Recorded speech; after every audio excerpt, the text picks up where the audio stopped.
Shalom, kali ini saya berbicara tentang satu isu penting berkaitan dengan pengalaman Petrus di Yope, di mana Petrus telah bermimpi dan beberapa ekor hewan diturunkan.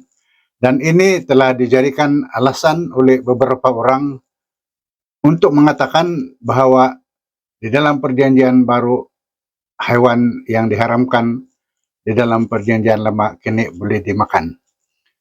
Nah, saudara, sebelum itu, jika ini adalah pertama kali Anda menonton video dari segmen ini, sila pastikan bahwa Anda tekan like, serta share dan subscribe pada channel ini dan tekan lonceng notification agar Anda tidak terlepas menonton video kami yang akan datang.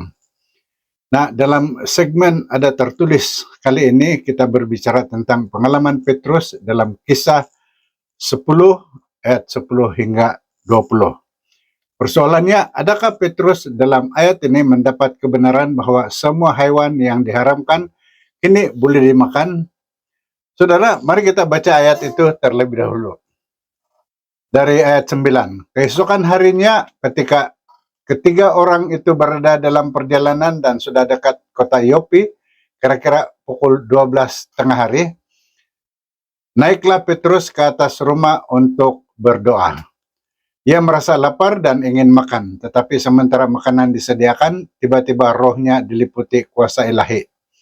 Tampak olehnya langit terbuka dan turunlah suatu benda berbentuk kain lebar yang bergantung pada keempat sudutnya yang diturunkan ke tanah.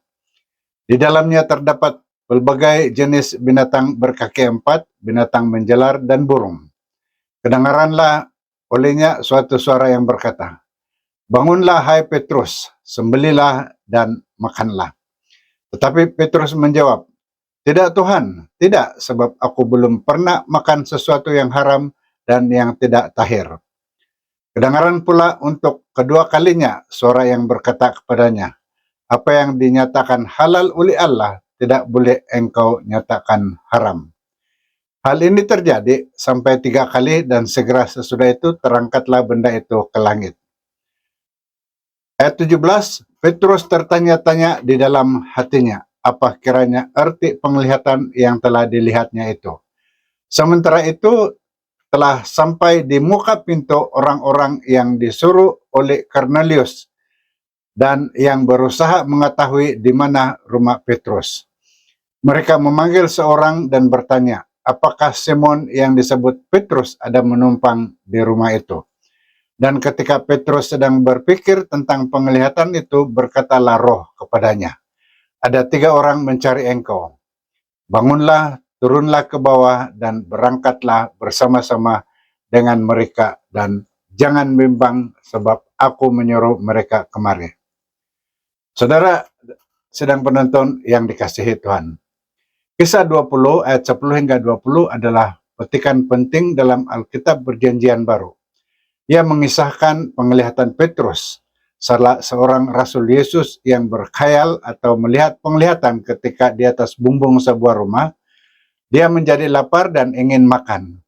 Ketika makanan sedang disediakan, dia tertidur dan melihat sesuatu penglihatan di mana sehelai kain basar diturunkan dari langit dan pada keempat penjurunya. Lembaran itu mengandungi semua jenis hewan berkaki empat serta reptilia dan burung. Petrus mendengar suara yang menyuruhnya membunuh dan memakan makhluk-makhluk ini. Namun Petrus teragak-agak karena kebanyakan hewan ini dianggap najis mengikut hukum pemakanan orang Yahudi. Suara itu berkata lagi, jangan menajiskan sesuatu yang telah dibersihkan Allah. Nah, saudara, ini berlaku selama 3 kali dan kemudian lembaran itu dibawa kembali naik ke langit. Dan semasa Petrus tertanya-tanya tentang maksud penglihatan itu, seorang lelaki yang dihantar oleh seorang yang bernama Kornelius, seorang yang bukan Yahudi, yang diarahkan oleh Tuhan dalam penglihatan untuk mencari Petrus, telah tiba di rumah itu. Lalu roh memberitahu Petrus untuk pergi bersama mereka tanpa teragak-agak, karena Tuhan sendiri telah mengutus mereka. Saudara, maksud di sebalik petikan ini sangat mendalam. Ia menandakan pecahnya perbezaan tradisi Yahudi antara bersih dengan najis. Ia adalah wahyu bahwa Injil Yesus Kristus tersedia untuk semua orang, bukan hanya untuk orang Yahudi. Ia merupakan titik perubahan dalam gereja Kristen yang awal, menandakan permulaan satu usaha penginjilan kepada orang yang bukan bangsa Yahudi. Saudara, siapakah sebenarnya Cornelius di dalam petikan ayat ini? Cornelius memainkan peranan penting dalam peristiwa yang diterangkan di dalam Kisah 10 ayat 10 hingga 20.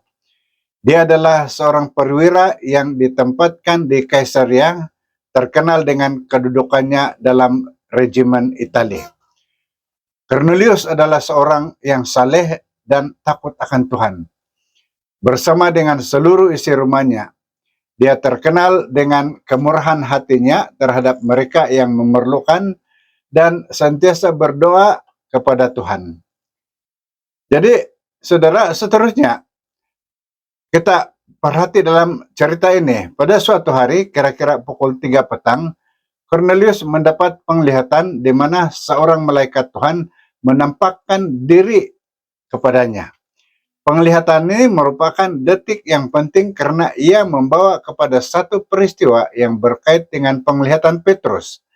Dalam penglihatannya, Cornelius telah diarah untuk menghantar orang ke Yope untuk membawa kembali Simon Petrus yang tinggal bersama Simon penyamak kulit di tepi laut, yaitu menyediakan kulit hewan. Lalu Cornelius mematuhi penglihatan yang diterimanya, lalu dia menghantar orang-orangnya ke Yope untuk menjemput Petrus. Tindakan ketaatan ini menetapkan pentas bagi pertemuan Petrus dan Cornelius yang membawa kepada wahyu bahwa Injil bukan sahaja untuk orang Yahudi, tetapi juga untuk orang bukan Yahudi. Peristiwa ini menandakan detik penting di dalam gereja Kristen awal seperti yang saya katakan tadi, menekankan kesejagatan, universality, keselamatan untuk semua orang, tidak mengira Yahudi dan non-Yahudi melalui Yesus Kristus.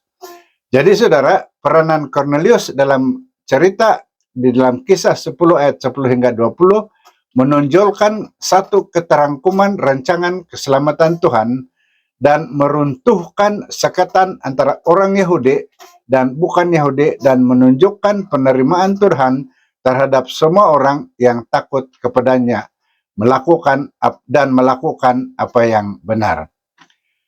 Saudara, kesimpulannya ialah bahwa ayat ini bukanlah bermaksud membenarkan semua jenis hewan yang diharamkan itu kini boleh dimakan, tetapi bahwa hubungan antara Yahudi dengan non-Yahudi yang dahulunya dianggap haram bagi Yahudi, kini Tuhan sudah robohkan benteng pemisah itu, dan bahwa Injil Kerajaan Tuhan harus diberitakan kepada orang Yahudi dan juga kepada orang bukan Yahudi.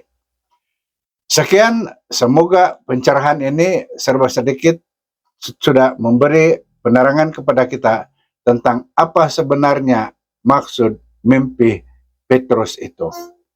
Shalom, kita bertemu lagi.